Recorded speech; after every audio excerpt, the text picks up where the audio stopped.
Um hacker comunicou ao site Tecmundo, em novembro de 2018, que havia invadido os sistemas do Tribunal Superior Eleitoral.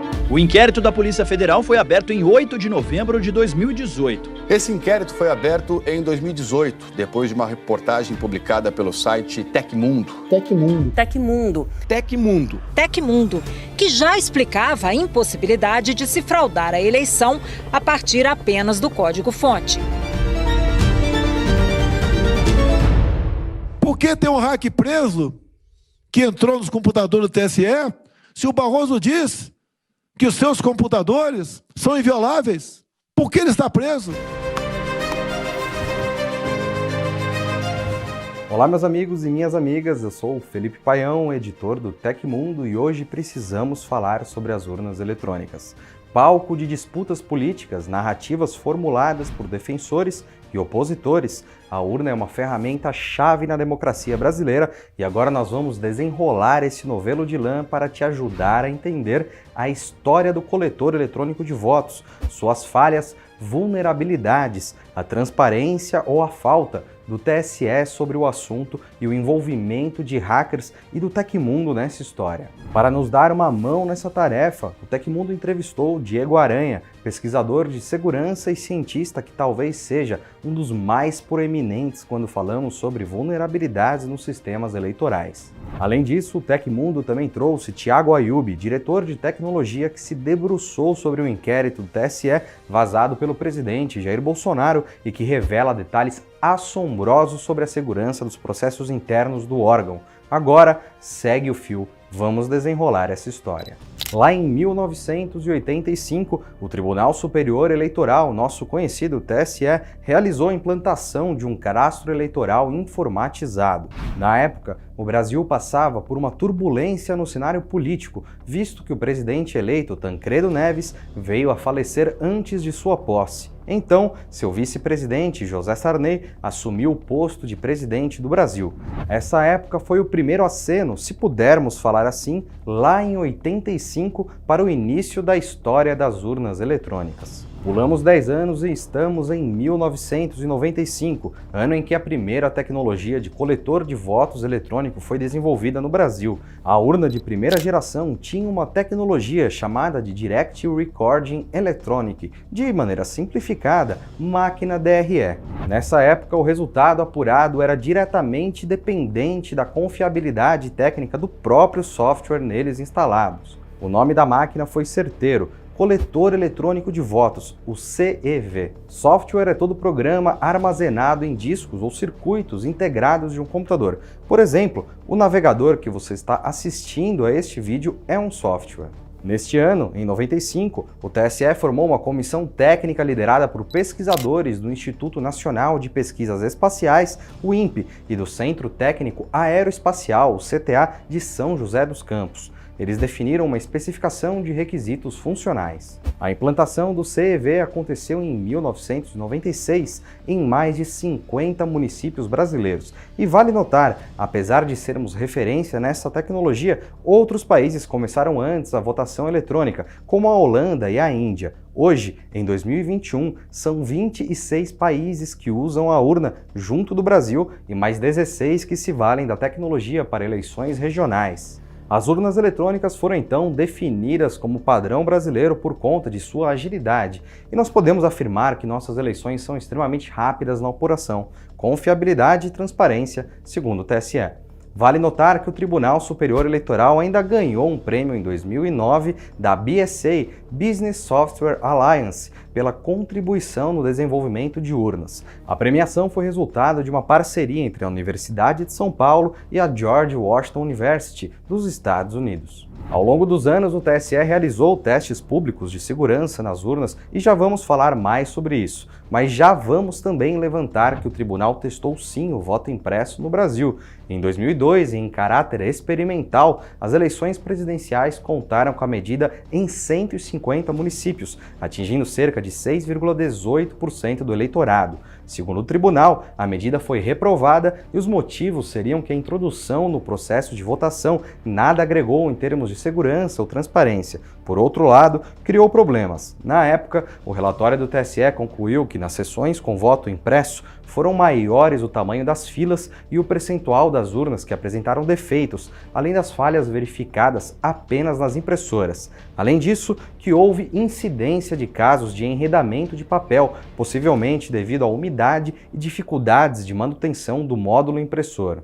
Bom, sobre a história das urnas, nós não iremos nos alongar muito por aqui, isso porque nós temos um vídeo específico sobre isso, apresentado pelo Newton Kleina, que você pode conferir clicando no card que aparece aqui em cima. As vulnerabilidades da urna. Elas não foram poucas e ao longo do tempo o TSE realizou testes de segurança com equipes civis de especialistas.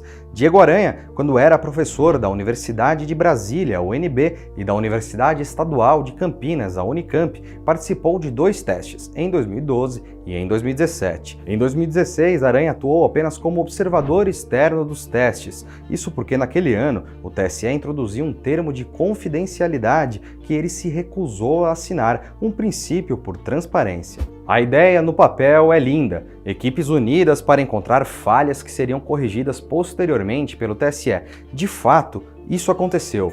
Muitas vulnerabilidades foram encontradas e muita correção foi feita. Porém, estamos falando de uma ferramenta-chave da democracia. Por isso, os especialistas alegam que essa história não foi tão bonita assim, visto que o TSE cometeu falhas desde o tempo disponibilizado para análise das urnas até a falta de transparência sobre processos.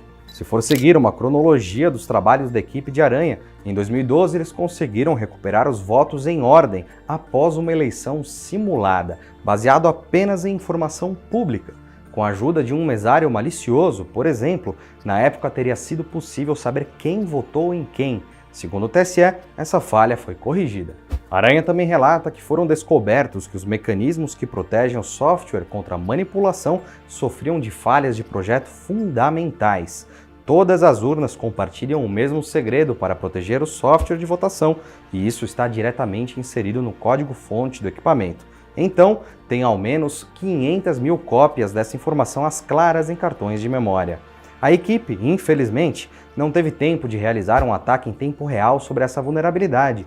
O TSE entregou apenas 3 dias para testes. Isso é perigoso, como o próprio pesquisador nota. Tiveram vulnerabilidades que foram descobertas, mas não foram atacadas ou exploradas, apenas documentadas. Já em 2017, o cenário era diferente, o que indica que o tribunal realmente faz mudanças após os testes públicos de segurança das urnas. Como o próprio Aranha disse na época ao Tecmundo, abre aspas, houve uma reorganização da base de código e reimplementação de alguns mecanismos de segurança. Por exemplo, a cifração de arquivos nos cartões de memória utiliza um algoritmo mais apropriado, apesar de as chaves ainda serem armazenadas de maneira insegura. O corpo técnico parece ter melhor controle da base de código e entendimento das limitações das próprias decisões de segurança, o que é fundamental para qualquer projeto de segurança, porque senso crítico é talvez a habilidade mais importante, fecha aspas. Conversamos nesta semana com Diego Aranha, que trouxe algumas informações relevantes sobre o caso. A nossa conversa aconteceu via troca de e-mails e a partir de agora eu vou ler os trechos que o Diego Aranha enviou pra gente. Sobre a participação em novos testes públicos, Aranha disse ao Tecmundo que está aposentado. Abre aspas, participar dos testes é muito frustrante e tudo fica mais difícil residindo fora do país. Primeiramente, há o obstáculo de se ter que examinar uma quantidade gigantesca de código, da ordem de dezenas de milhões de linhas, em poucos dias sob supervisão do TSE, sem a possibilidade de fazer modificações para entender melhor seu funcionamento. Não há nenhuma garantia de que o código examinado nos testes será de fato utilizado nas eleições, pois o desenvolvimento do sistema continua até a eleição seguinte e pode introduzir novas vulnerabilidades. Além disso, todo o funcionamento é bastante burocrático, fecha aspas.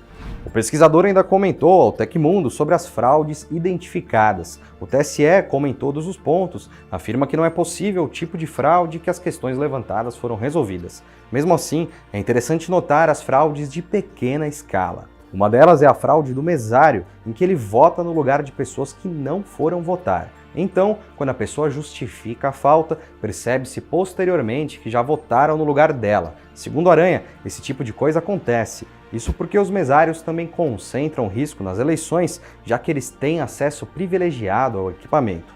Em 2017, o Tribunal Superior Eleitoral fez um cruzamento e foi encontrado um volume de dezenas de milhares de votos justificados, mas que receberam votos que foram contabilizados. O TSE se manifestou de maneira inconclusiva, segundo Aranha, como se fosse uma questão dúbia.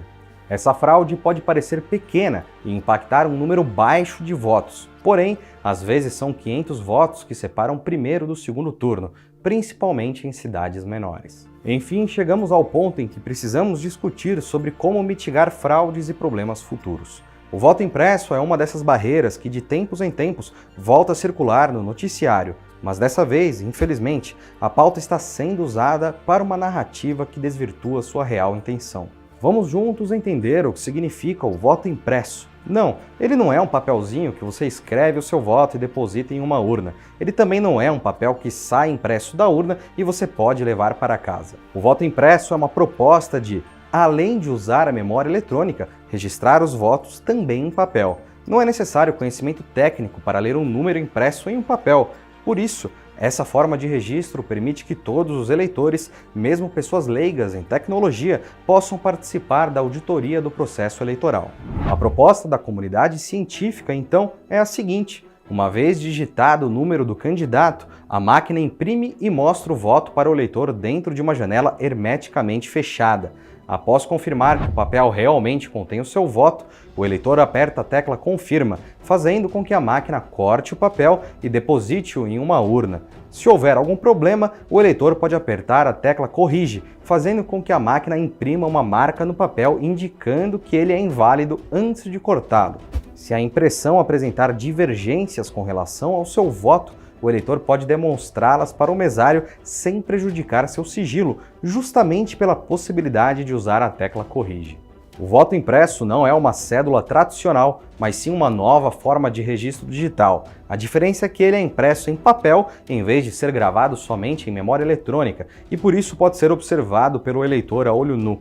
Como ele é um registro digital, ele pode e deve contar com mecanismos digitais, tais como assinaturas, para evitar fraudes não especializadas, como as que eram comuns antes da introdução da urna eletrônica no Brasil. Ok, mas você deve estar se perguntando, estamos no século XXI, podemos melhorar, por que não usar a tecnologia da blockchain para resolver todos esses problemas? Infelizmente, ela não resolve. Primeiro, você precisa saber que a blockchain é um livro-razão compartilhado e imutável que facilita o processo de registro de transações e o rastreamento de ativos em uma rede empresarial, nada além disso. A blockchain serve para garantir que, uma vez registrada uma informação, ela nunca mais seja alterada. Mas se você não souber que a informação está correta no momento em que ela for registrada, de nada adianta garantir que ela não será alterada posteriormente. Com votação é ainda pior o cenário, pois a transação na blockchain precisa ser sigilosa. Você inclui seu voto em um registro imutável, mas para proteger o sigilo, você depois não deve ser capaz de verificar o destinatário.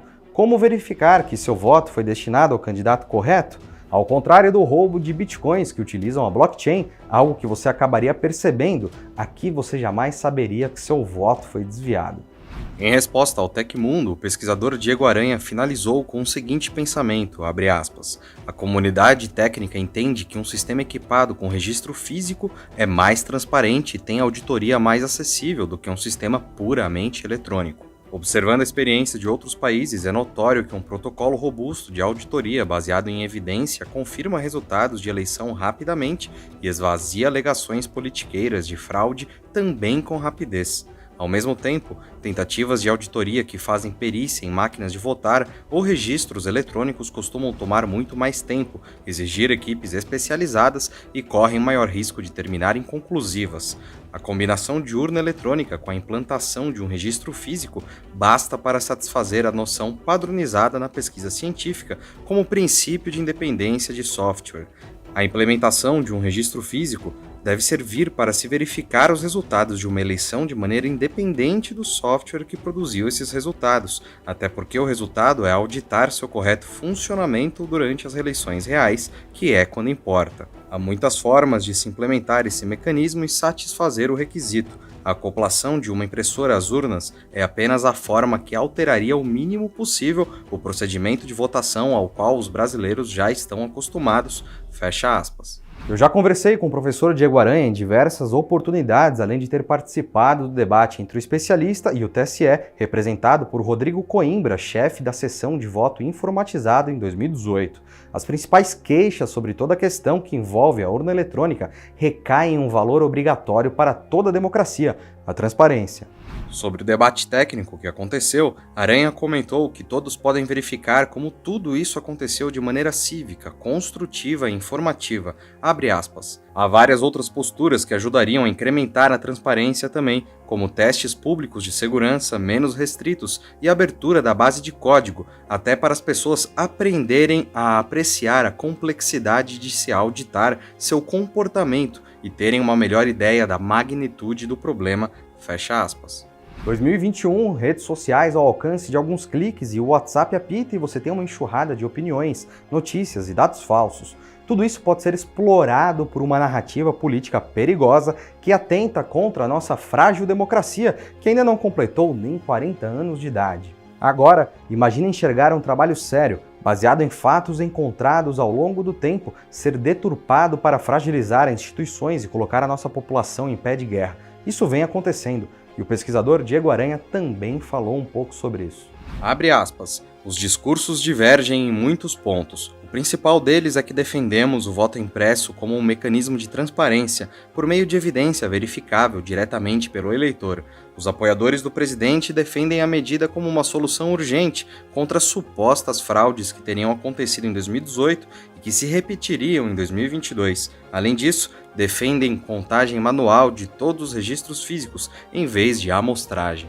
Recentemente, o presidente Jair Bolsonaro e o deputado Felipe Barros usaram uma reportagem do Tecmundo de 2018, apurada por mim, para supostamente provar que existiu fraude nas urnas eletrônicas e os votos poderiam ser alterados. Após a nossa reportagem, o TSE rapidamente abriu um inquérito sigiloso para apurar os fatos, e esse trabalho acontece até hoje. Demorado ou não, visto que faz 3 anos do fato, o presidente divulgou e usou um inquérito online para inflamar a sua base.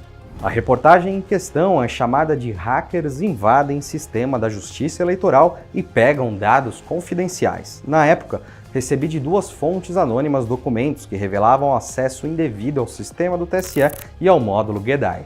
De maneira simples, o GEDAI gera os cartões de memória que instalam software nas urnas, algo como o sistema da Microsoft que gerava os CDs dos Windows mais antigos. A reportagem deixava claro, os invasores não tiveram acesso ao módulo do sigilo do voto. Isso significa que não foi possível acessar a parte do sistema que exibe os votos dos eleitores. Além disso, o código do GEDAI é público. Após a assinatura de um termo de sigilo, partidos, MP e OAB, por exemplo, podem pedir o acesso. Outro ponto levantado pela nossa reportagem foi o acesso não autorizado na intranet do TSE, com a obtenção de informações privilegiadas e confidenciais, como troca de e-mails, envio de senhas para juízes, credenciais de acesso e etc.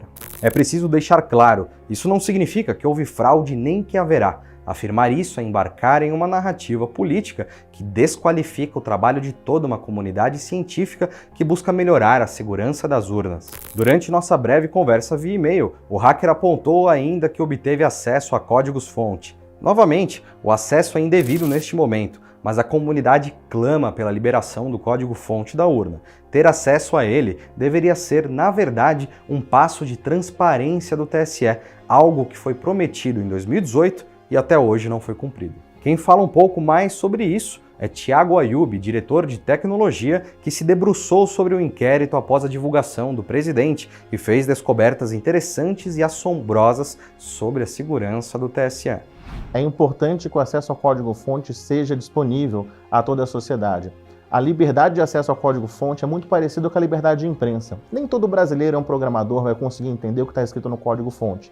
Mas da mesma forma como um jornalista exerce essa liberdade pela gente, pessoas especializadas, como a comunidade técnico-científica que eu faço parte, a gente pode acessar o código-fonte, auditar e falar para a sociedade a nossa opinião, se aquilo que encontramos é seguro ou não. Então a transparência do processo e a segurança do processo eleitoral, ela acontece com claridade, com transparência. Por obscuridade, a gente deixa vulnerabilidades escondidas do público e da nação. Se alguém quiser fraudar as eleições, ter acesso ao código-fonte é um dos passos nessa direção. Com o código-fonte a gente consegue entender como a urna funciona. Entendendo como ela funciona e alterando esse código-fonte, o comportamento dela pode ser alterado. Que tipo de alteração pode ser feita com código-fonte? Se algum hacker, algum ofensor atacante alterar a forma de funcionamento dele, a forma como ele registra os votos, a gente pode imaginar que seria possível de que aparecesse o voto de um candidato na tela, um número na tela, mas na memória da urna um candidato diferente fosse registrado. Mas para que esse acesso ao código-fonte chegue até uma adulteração e essa adulteração chegue até a urna, uma série de outras etapas são necessárias. Então, o que a gente sabe com o inquérito é que o código-fonte foi acessado por uma pessoa não autorizada do tribunal, isso é sim uma vulnerabilidade nesse sentido, mas por si só não significa que essa pessoa pode fazer uma fraude. Tanto que o próprio TSE fala que o AB, partidos e outras pessoas credenciadas têm acesso ao código-fonte. E elas não são fraudadoras em potencial do processo eleitoral.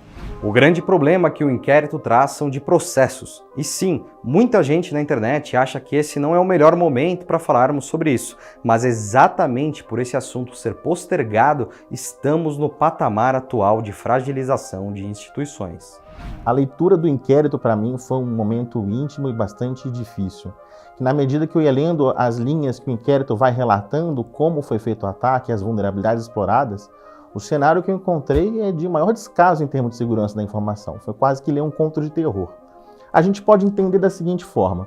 Imagina uma empresa que deveria ter uma alta segurança, um condomínio corporativo ou até um banco, uma pessoa com uma credencial de um funcionário que não deveria ter acesso a esse local, entra nas dependências sem ser percebido e tem acesso a todos os cofres, a todas as salas, porque todos os corredores estão liberados sem cancelas, catracas ou portarias. É mais ou menos isso que aconteceu no TSE, que é demonstrado no inquérito. Uma pessoa com uma credencial, um login e senha de fácil dedução de um funcionário que deveria ter sido desligado do sistema, com uma única barreira de segurança que era essa senha, teve acesso não apenas a um, mas vários sistemas de vários tribunais, tanto os regionais como o Superior Eleitoral. Então, perceber que o sistema eleitoral, que eu sou um eleitor, eu sou um usuário desse sistema, é frágil a esse ponto, que faltaram características básicas de segurança que os brasileiros estão acostumados, é bastante preocupante. Outra falha de segurança encontrada é a falta de segundo fator de autenticação. Todo mundo que tem conta no Banco do Brasil está acostumado com o famoso token. Mesmo colocando a sua senha, o site, o aplicativo do banco vai te pedir um segundo código, um segundo número. Somente com a senha ninguém vai conseguir fazer operações na sua conta. Mas no TSE não. Conforme mostra o inquérito, bastou ser deduzida uma senha que o acesso indevido foi autorizado sem essa característica básica que todo brasileiro está acostumado. O que me faz pensar é, os gestores desse sistema não pensaram nisso? Não se deram conta de que até para sua conta pessoa física no banco há um segundo fator de autenticação, mas para o Supremo Tribunal Eleitoral não tem? É muito preocupante. Ao unir os fatos que eu tenho como autor da reportagem e jornalista que teve contato com os invasores, o inquérito sigiloso que foi publicado com inúmeros detalhes e as opiniões de profissionais com conhecimento técnico provado, é possível resumir essa história da seguinte maneira: uma falha humana, uma vulnerabilidade de processo permitiu a invasão ao sistema do Tribunal Superior Eleitoral. Enquanto existem profissionais talvez não tão bem educados em cibersegurança e processos falhos, não é possível afirmar que a urna eletrônica foi fraudada até o momento. Precisamos fugir de narrativas políticas e buscar o olhar técnico, científico de um assunto para ter uma posição bem fundamentada. Com a leitura do inquérito, vendo uma série de vulnerabilidades e falhas que empresas pequenas deveriam ter esse tipo de cuidado, mais do que as falhas em si que podem ser corrigidas, o que me preocupa são as pessoas. Quem desenhou os sistemas, quem opera os sistemas, eles não perceberam essas falhas, não se deram conta que elas eram possíveis, não conhecem como melhor operar esses sistemas. Então a sensação que eu tenho é parecida com um restaurante que é flagrado pela vigilância sanitária com ingredientes vencidos, com cozinheiros que não lavam as mãos. Feita a fiscalização, corrigido o problema, o restaurante multado, e depois, como é que a gente confia na comida que eles vão servir? Será que essas pessoas que não perceberam esses problemas graves, hoje, depois de flagrados eles, vão continuar ao longo do tempo mantendo a segurança? Será que esse sarrafo não vai descer de novo? Então o TSE, com esse inquérito, perdeu meu voto de confiança. Hoje, como brasileiro, como usuário desse sistema, eu quero que eles me provem de que mesmo com a invasão que já ocorreu, e mesmo com a chance de invasões futuras, a urna eletrônica continue inviolável. Nesta semana, a Câmara dos Deputados decidiu rejeitar e arquivar a proposta de emenda à Constituição que propunha o voto impresso em eleições, plebiscitos e referendos. Apesar de o voto impresso ser algo realmente interessante e defendido como um método extra para aferição, uma vitória dessa PEC agora No momento e na situação que ela foi levada, significaria fragilizar ainda mais uma instituição que precisa ser mais transparente, mas ao mesmo tempo não pode ser vilipendiada da maneira como vem sendo. Está claro que o TSE agora é um alvo e sua confiança pode estar até um pouco abalada. Por isso, o melhor caminho, como sempre, é o da ciência.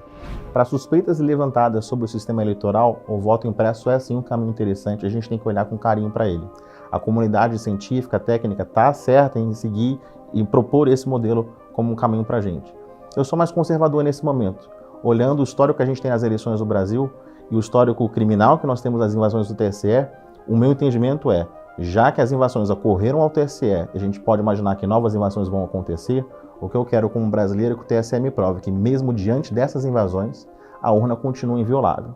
Se isso for atingido, se for um fato superado, perfeito, podemos manter como está. Agora, se ainda assim a urna não passar nessa prova de fogo, aí sim o voto impresso seria o próximo passo. Quanto mais métodos de aferição e averiguação tivermos, mais transparentes serão os governos. Além disso, como cidadãos, nós temos o dever de cobrar a transparência e não deixar que nossas reivindicações por uma sociedade com livre acesso à informação sejam desvirtuadas por políticos com anseios escusos. Eles ficam lá por até 8 anos no máximo. O povo é o motor de cobrança e fator fiscalizador para que nossa democracia não morra. Pronto, chegamos ao fim de mais um vídeo e esse exige uma visão técnica, hein? Sem treta nos comentários, por favor. Se você gostou desse vídeo, quer ver mais, deixa aquele like e se inscreva no canal. Domingo que vem eu tô de volta com mais um assunto instigante para você. Eu fico por aqui, um abração e tchau, tchau.